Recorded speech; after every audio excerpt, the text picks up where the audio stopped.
La última prueba, tema 9.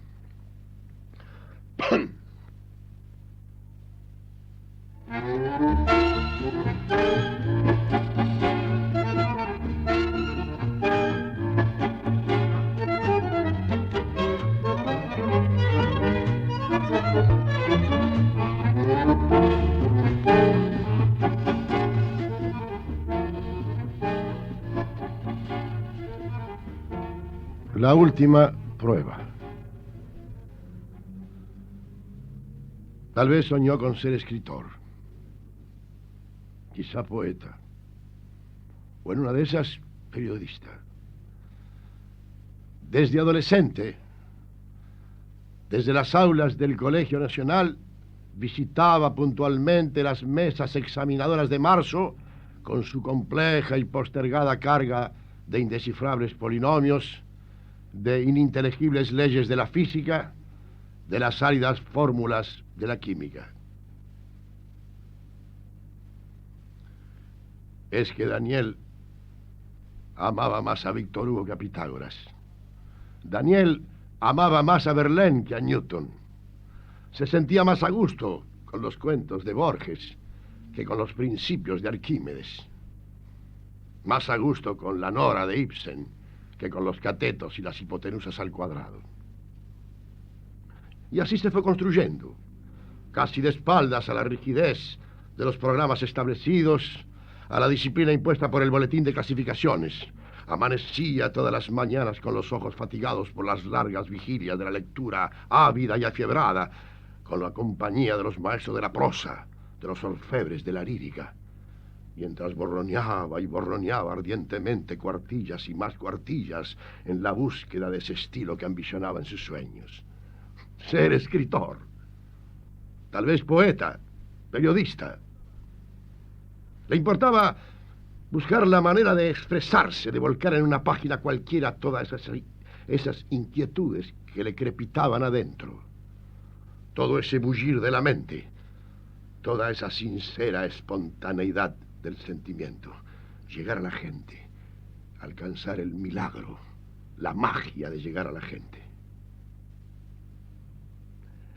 Y así fue que quedó un título de bachiller trunco, un sueño paterno de doctor en leyes que definitivamente había abortado frente a ese polinomio de tercer grado que nunca pudo resolver en todos los marzos de todas las mesas examinadoras. Pero no estaba triste, no. Mejor. Toleraría la contrariedad paterna y materna, ese reproche sordo, el silencio hostil a la hora de la cena. Pero a partir de ese momento ya estaba libre. Podría lanzarse a su gran vocación.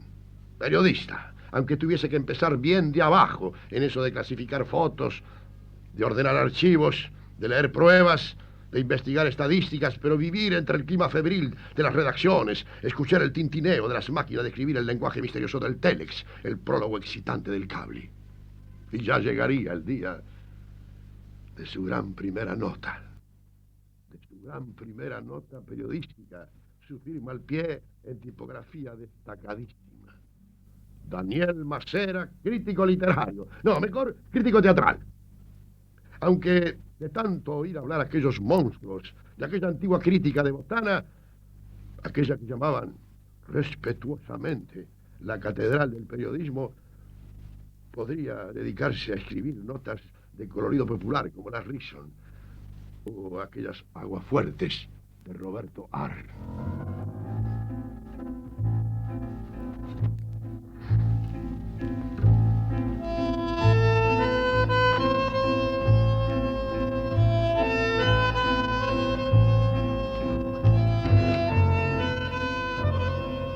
Al cabo, Julián consiguió trabajo.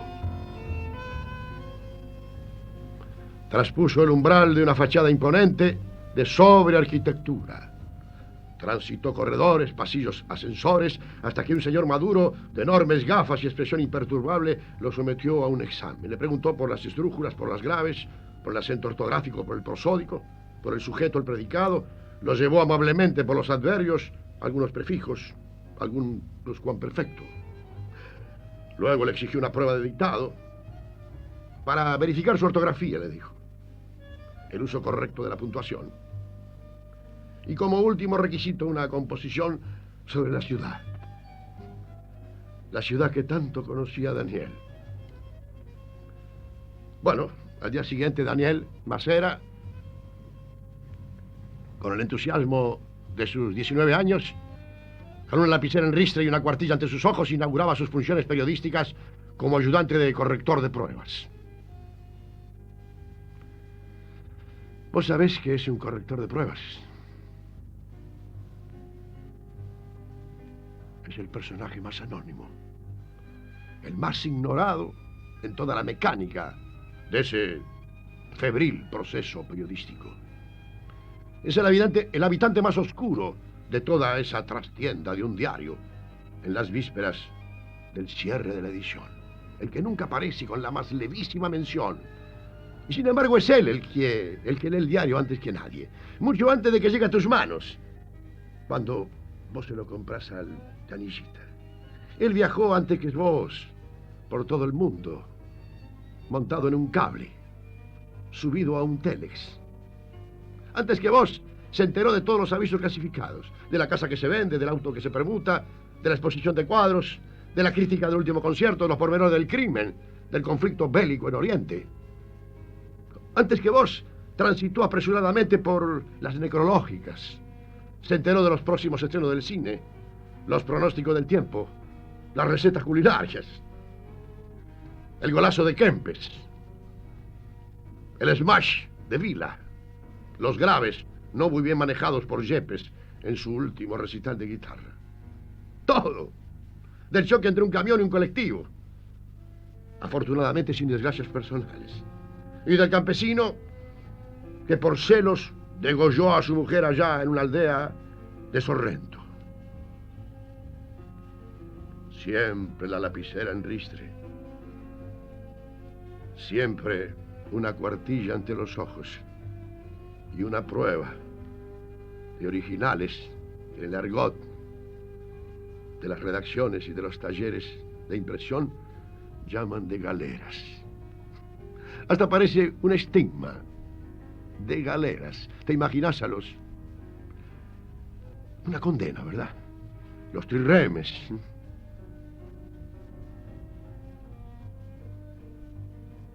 Y pruebas. Y más pruebas. Y más pruebas. Que la hora del cierre no perdona. No, no perdona. Noticias, más noticias. Esta es urgente, más urgente. Levanten aquella, pongan esta. No. Momentito. Déjeme pensar. Que inhalar creo que lleva... Sí. Lleva H intermedia, no tengo ninguna duda. Como Kiev, que se dice Kiev. Se escribe con B corta final. Y Brindisi lleva una sola S. Porque este señor que escribe las notas siempre le pone 2. Y Viaje va con J. Aunque alguna vez se escribió Pasajero con G. Y Malkusiski, bueno, en Malkusiski no se entiende porque creo que hay una K antes y una Y. Pero ya vienen más pruebas, más urgentes, más urgentes. El cierre de la edición no perdona. Al cabo, aquel Julián se quedó allí para siempre. Detrás de los cristales de sus gafas, de los cristales cada vez más gruesos, se fueron desvaneciendo su sueño de escritor y de periodista. Y un día partió para siempre. Como las noticias. Y al día siguiente ya están sumergidas en el olvido. Para Julián Macera, corrector de pruebas, le había llegado la última prueba, tal como titulé mis versos en homenaje a su muerte. ¿Por qué te conté esta historia? Estarás pensando. Quizá porque hace unos días me preguntaste por el hombre común y hablamos largo de ese tema. Ahí tenés, ¿ves? Julián era uno de ellos. Un hombre común, de los tantos que pasan y se van, sin dejar siquiera una pequeña noticia.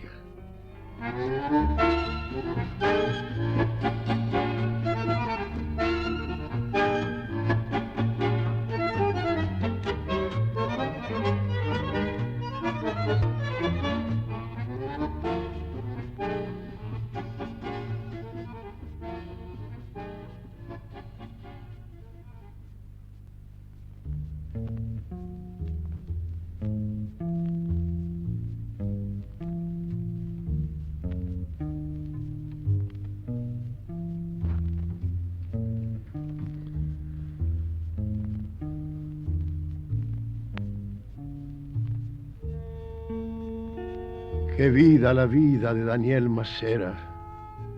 Se pasó 30 años corrigiendo pruebas de esas que en los diarios por raro sarcasmo llaman de galeras.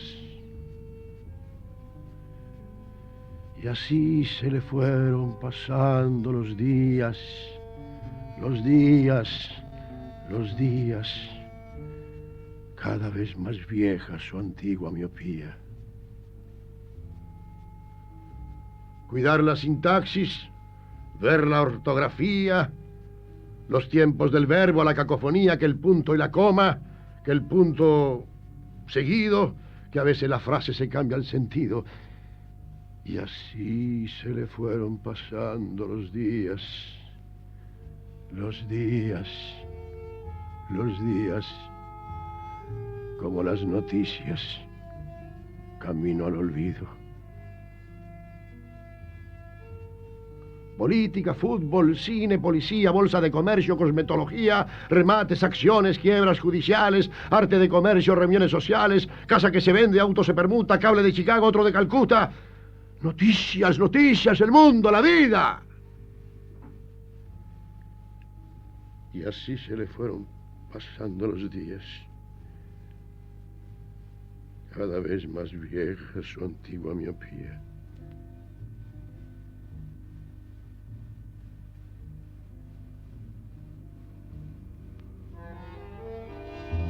Un día cualquiera, don Daniel Macera se fue de la vida. Fue su última prueba. Y como no era urgente, se quedó olvidada y ni fue corregida. Y al cabo la muerte nunca lleva prisa, ni entiende las reglas, esas tan precisas, ni de la sintaxis, ni la ortografía.